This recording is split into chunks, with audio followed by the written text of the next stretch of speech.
Bienvenidos a Contrapunto, un espacio en donde nos permitimos pensar fuera de la caja para tener una mejor comprensión de lo económico y lo financiero. Este capítulo está saliendo en la semana de Navidad y, pues bueno, por eso el ugly sweater, porque pues hay que festejar. Claramente se sabe que el 24 de diciembre es el día que se fundó eh, la tradición de los ugly sweaters. Pero bueno, vamos a hablar de la inversión pasiva en equity, o en renta variable y en renta fija, algunas diferencias y por qué no necesariamente volvernos pasivos en equity implica lo mismo que volvernos pasivos en renta fija, ¿no? Para empezar, me gustaría enseñarles esta gráfica. Denme un segundo, aquí está. Esta gráfica en donde pues, sí se ve que sí se ve que ha habido un crecimiento importante en los fondos en los fondos pasivos, ¿no? Vemos aquí, por ejemplo, los fondos pasivos de equity doméstica, esto es hablando de Estados Unidos, pues prácticamente el 61% de los vehículos de inversión que utilizan o que invierten en renta variable de Estados Unidos, el 61% es pasivo, ¿no? Ya más de la mitad. En el caso de renta variable no solo doméstica, sino a nivel global, 58%, ¿no? Hace algunos años no pasaban del 50%, ahorita ya están en 61, en 58%. Los que solamente son globales, sin equity de Estados Unidos, 47%, el crecimiento también ha subido. Sin embargo, los fondos de renta fija, pues están todavía muy abajo, ¿no? Han pasado del 24% al 37%, sí han subido, sí ha habido más fondos creándose en renta fija pasiva, pero sin embargo hoy siguen dominando los fondos de renta fija activa. ¿Por qué creen que se ha dado esto? Ahorita vamos a explicarlo un poco. Pero antes, pues hablar de por qué esta proliferación de pasivos o de vehículos pasivos. La verdad es que pues todo esto inicia con estas ideas del mercado eficiente, ¿no? Que traen Fama, que trae French, que lo pone en práctica Bogle, ¿no? El fundador de Vanguard. Eh, y la verdad es que poco a poco se ha ido permeando en la cultura y en la forma de invertir, ¿no? Sin embargo, esta inversión pasiva va a ser eficiente o va a ser buena siempre que se dé en un mercado eficiente, es decir, en un mercado que cumple estas hipótesis de mercado eficiente, ¿no? Que inventa o que populariza Fama. Eh, ¿Qué mercados poseen estas características? La verdad, uno de los mercados más eficientes en términos de la teoría de Fama es el S&P, por ejemplo, esas son las acciones de Estados Unidos. Y en ese sentido, pues digamos que la mayoría de la información ya está en los precios y por lo tanto buscar un alfa eh, que no esté reflejada en los precios pues es bien difícil, ¿no? Y de hecho no solo es bien difícil, es casi imposible. ¿Y qué es lo que estamos viendo aquí?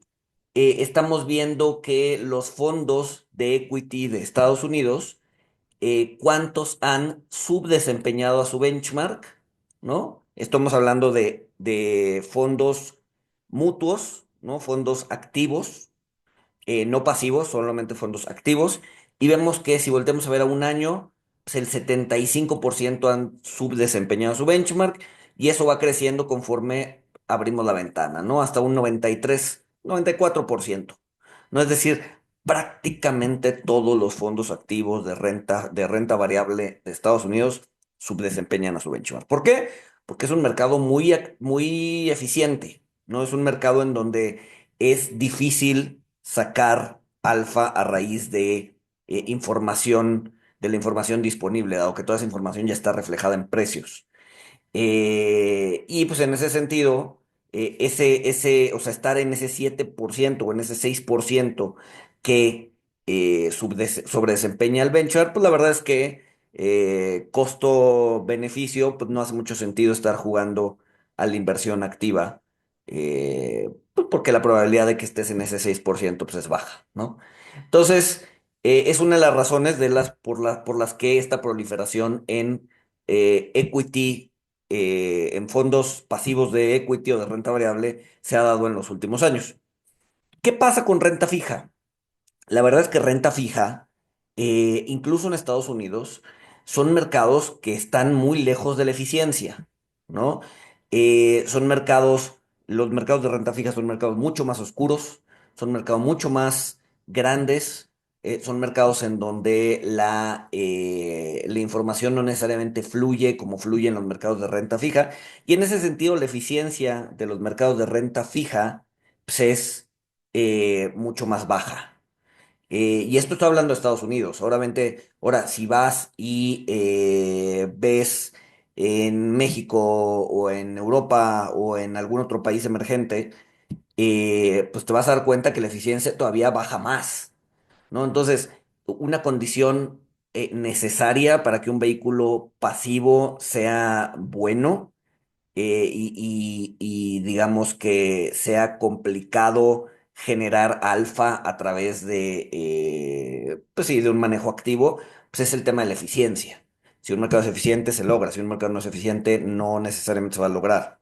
Entonces, es por eso también que los fondos o los vehículos pasivos de fixed income, pues se han ido, o sea, sí han ido creciendo, pero aún así queda muchísimo espacio para generar alfa a través del manejo activo de la inversión. ¿No? Si se fijan, eso también sucede en renta variable no estadounidense, ¿no? Una renta variable, un mercado de renta variable en países poco profundos, cualquier país de Latinoamérica, eh, en cualquier país de un mercado emergente no es un mercado eficiente, por lo menos no como lo es en Estados Unidos, y en ese sentido, pues tampoco han subido tanto los fondos pasivos que hacen equity en mercados fuera de Estados Unidos. Vamos a ver cómo se han comportado los fondos activos que invierte en renta fija. Y podemos ver que es una historia bien distinta, mientras que el 90% de los fondos de renta variable no le ganan a su benchmark, los fondos de renta variable activos no le ganan a su benchmark. En el caso de la renta fija, pues, lo vemos que es 50%, bueno, 60%, ¿no? Pero vemos que él está mucho más abajo que lo que suele suceder en renta variable, ¿no? Entonces, aquí sí, el vehículo pasivo, pues no necesariamente es una decisión de inversión clara para exponernos a este tipo de mercados, porque este tipo de mercados, como decía, no tienen ese nivel de eficiencia que tiene el mercado de acciones de Estados Unidos, ¿no? Entonces, vemos que un año solamente, o sea, el 44% ha estado por debajo de su equity, de su benchmark. Si lo ves a nivel general, no solamente grado de inversión, sino a nivel general, pues tienes el 30%. Obviamente este nivel general te incluye todavía cosas que no necesitas, o sea, cosas todavía menos profundas, como un high yield, como un bono emergente, ¿no? Entonces, entre menos profundo sea el mercado, pues mayor alfa se puede generar con el manejo activo. Y lo vemos aquí, 31% contra 44, 32 contra 60, 45, bueno, aquí es casi igual en el largo plazo, 64 contra 71. Entonces, un poco la lección que quiero o la idea que quiero que se lleven es esa, ¿no? Entre menos eficiente sea el mercado, mayor oportunidad va a haber para hacer una inversión activa, una estrategia activa de inversión. Y los mercados de deuda están muy lejos de ser un buen mercado eficiente. Y eso incluye a Estados Unidos, ¿no? Y lo vemos aquí, ¿no? Eso incluye a Estados Unidos. Entonces, es por eso que es más difícil conseguir ETFs de deuda para exponerte a este tipo de mercados. Por ejemplo, en México hace algunos meses había unos, se terminaron cerrando. La verdad es que los ETFs de deuda en México no funcionan o no funcionan bien. ¿Por qué? Porque pues necesitas, o sea, esa eficiencia de mercado es muy fácil o es relativamente fácil sobre desempeñar con esa poca eficiencia de mercado con un manejo activo, ¿no? Entonces, otra idea con la que quiero que se queden es que